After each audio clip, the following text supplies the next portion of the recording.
The Philadelphia 76ers have hit a pause in their season, but the NBA All-Star Game is in full swing, and Joel Embiid has had plenty of thoughts on it from the couch. Last night, down went the NBA dunk contest, three-point contest, skills contest, as well as the competition between Sabrina Ionescu and Steph Curry. It was an awesome event to watch. The dunk contest was a little weak, I will acknowledge that, but my favorite part was the three-point contest, and specifically between Sabrina and Steph. I thought that was must-watch television, and that was what got Joel Embiid to initially chime in.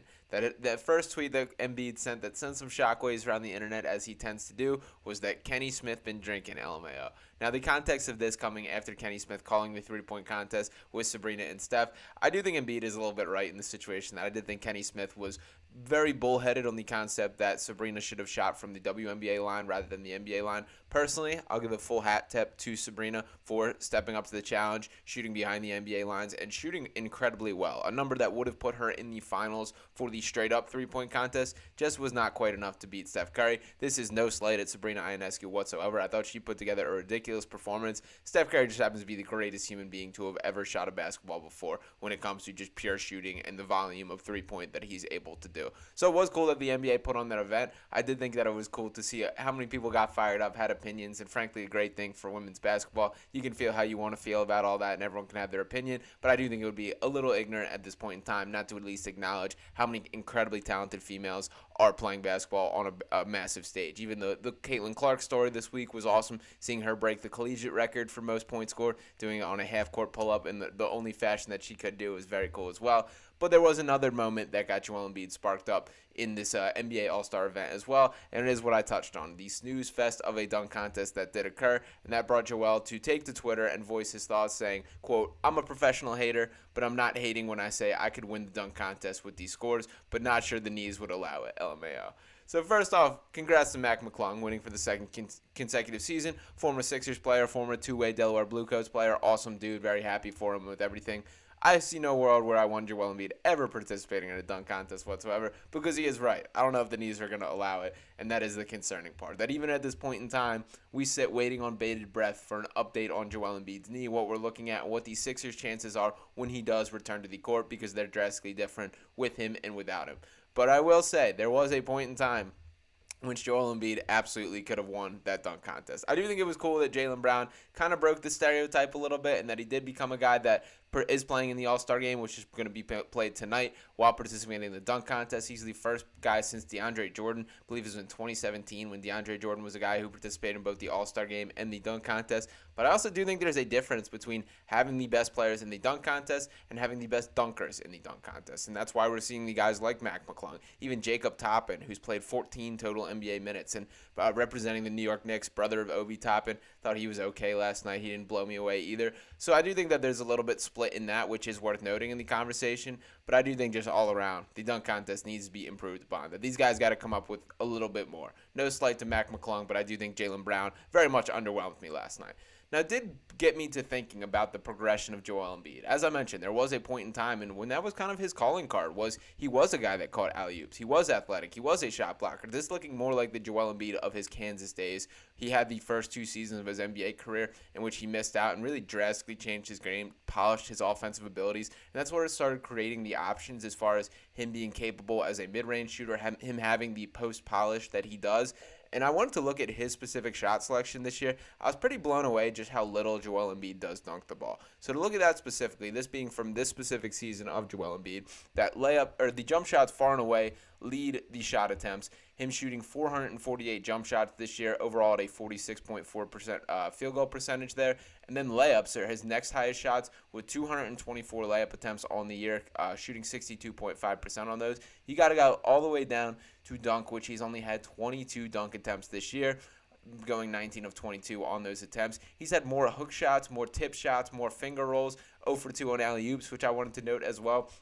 But very surprising to me just how stark that drop-off is and how jump shot heavy Joel Embiid shot diet is. This was something that was talked about during the first matchup between the Nuggets and Sixers, between Nikola Jokic and Joel Embiid, how these two, while being some of the best players in the league by a pretty significant margin, and Joel Embiid very clearly being the scoring leader for the past 3 seasons in the NBA, he's not a guy that does it and uses his size, who dunks the ball a lot, that he does it in different ways, which is something that's interesting to note and does speak to his evolution as a player. That there is no doubt of how much better he's gotten throughout the year, and look at how much this is translated from a short-term standpoint as far as the effectiveness in his game, even looking at the historic season that he was off to this year before it obviously being derailed due to the injury, but 35.3 points per game, 11.3 rebounds, 5.7 assists, 1.8 blocks, 1.1 steals, shooting 36.6% from 3, 53.3% from the field. That is a ridiculous combination of volume, efficiency, and just overall production. Think about that off last year, his MVP season, looking at these numbers, and Joel Embiid scoring more points, having more rebounds, tallying more assists by a pretty significant margin, more steals, more blocks in fewer minutes per game. That just does not happen, and it is unfortunate that ultimately the success that has been the season for Joel Embiid will be a little bit lost in the history books because of this injury. Now, to speak about the injury a little bit, that we obviously know that is the difference between what the outlook is in the Sixers team. That what made dealing with the trade deadline so difficult is you don't know what the outlook will be for Joel Embiid. Is he the Joel Embiid that he looked to be for the start of the season when he returns to the floor? Is he still battling some knee injuries? Does he look out of shape? Is there rust to his game? All these are questions that we don't fully know the answer to at this point. I wanted to bring up the latest update that we had from Daryl Morey, who spoke immediately following the trade deadline the next day there. And Morey saying, quote, "We're hopeful," Morey said before the 76ers hosted the Atlanta Hawks and 3 days after Embiid underwent surgery on his left knee. Quote, "Feedback has been more good than bad since we first heard about what led to the procedure. So we're hopeful and we're building the team to make it better this year." Obviously, it's not at 100%, but with Joel Embiid playing at an MVP level, hopefully he can get back to that. And this is a year that we have a real shot. Asked if his approach would have been different depending on Embiid's injury news, Morey was clear, quote, if the hope wasn't there, if the hope wasn't in Joel, I think we would have changed things drastically," Morey said. We're very hopeful. Obviously, for sure, it's not 100%. It's something that it's probably, unfortunately, a good chunk short of 100%, but we thought it was the right thing.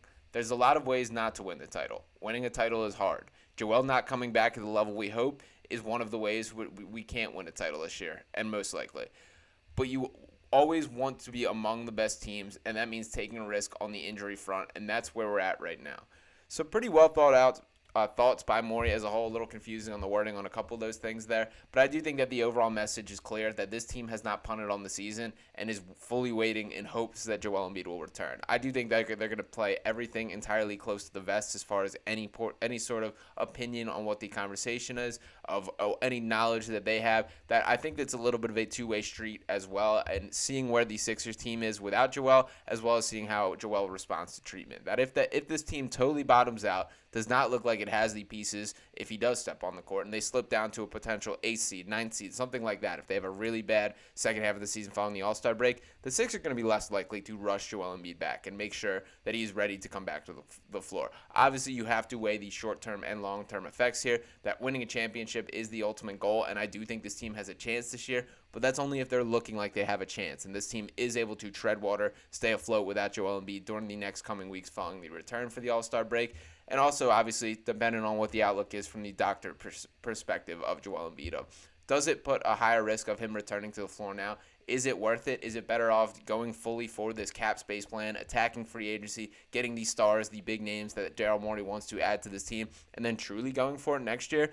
And either way there, my opinion is that there has to be a more concrete game plan for ensuring that Joel Embiid can stay healthy. I get it. He's never going to be the model of health when you compare him to the Mikal Bridges of the world or Jalen Brunson of the world or these guys that are able to suit up on a night-to-night basis, Iron Man-like ability. That's just not Joel Embiid. It's through no fault of his own. It's the way that he's a 7'2" human being with the constraints that is put on his body type and his frame because of his size. It's not an easy job to do, but there has to be a better plan of attack for making sure he's able to sustain the length of a season. That it's awesome he won his MVP. It's awesome he was having a historic season this year, but the goal is still to win championships and to give the Sixers the best chance at attaining that. You have to keep that in mind with your management throughout. That means not playing back-to-backs. That means sitting them out every fourth game. I don't care what that is, but there should be a healthier conversation and stronger opinion connected to that moving into next season. But for now, we are still tuned into the All-Star break. I do want to say that it was cool to see Tyrese Maxey running out there with the world's best in the skills competition next year. He also will be participating in the All-Star game today. All-Star game is not something that I get super excited for, and I feel like that's a pretty universal opinion there. But it's still very cool to get a chance to see Tyrese Maxey playing amongst the world's best. He was shouted out by Kevin Durant as one of 6 names that came out of Durant's mouth as far as potential next faces of the league. So that speaks a ton to the respect that he's gaining nationally from players within the organization or within the league as a whole, which is great news there. So it would be cool if we see a little spark from Tyrese Maxey tonight. Maybe he has a quick period of time where he rips off 3 threes or has an impressive finish around the rim, then goes down, knocks down a deep shot, something like that. A little moment just for Tyrese to have, I think would be awesome. There's some really good footage floating around these Sixers team social medias right now showing Tyrese seeing himself interact with the hologram version of himself, or is popping out of a booth, seeing himself on a poster on the side of a building from courtesy of New Balance there. So a lot of cool stuff. I'm very happy that Tyrese is having this experience, and ultimately in the long run that he has to be capable of being that all-star talent, being that co-star to Joel Embiid. I think he's well on his way to that process. So I'm excited to tune in, see how he looks amongst the world's greatest in the all-star game tonight. Appreciate all you guys for tuning into this video specifically. Make sure that you are smashing the subscribe to the channel to help us keep that Sixers Digest family growing. Drop a like to this video and let me know your thoughts if you think there's any chance that we ever see Joel Embiid in a dunk contest ever again. Thank you guys once again, and we talk to you next time right here on Sixers Digest. Peace.